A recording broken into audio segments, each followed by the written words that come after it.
Bonjour. La crise sanitaire dans laquelle nous sommes collectivement plongés était largement imprévisible. Son ampleur, son caractère planétaire, le nombre croissant des victimes dont elle est à l'origine, sa durée était impossible à anticiper.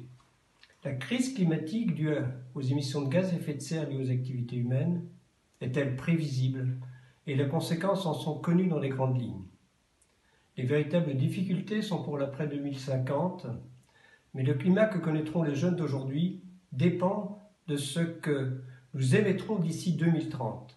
Les impacts envisageables sont tels que ne rien faire n'est aucunement une option. C'est maintenant qu'il faut agir pour éviter un climat auquel il serait difficile de s'adapter d'ici une cinquantaine d'années, sinon impossible dans certaines régions.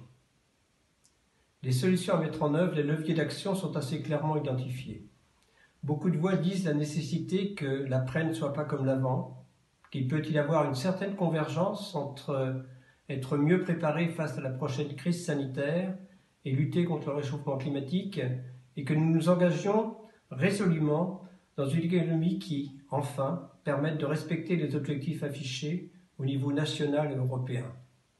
Mais il faut aller au-delà et d'ores et déjà se mettre sur une trajectoire neutralité carbone en 2050.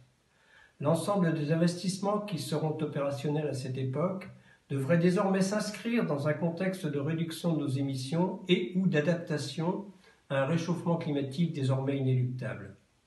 Les pays qui s'y engageront le plus rapidement seront gagnants, non seulement par rapport à l'environnement et à la qualité de vie de leur population, mais aussi sur le plan du dynamisme économique et de l'emploi. En France, cette transition implique des investissements supplémentaires de 20 milliards d'euros chaque année, 300 milliards d'euros chaque année en Europe.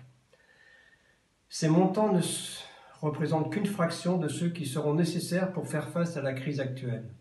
Certes, ce coût de l'action climatique est élevé, mais celui de l'inaction est, en particulier pour les jeunes d'aujourd'hui qui en souffriraient le plus, incalculable.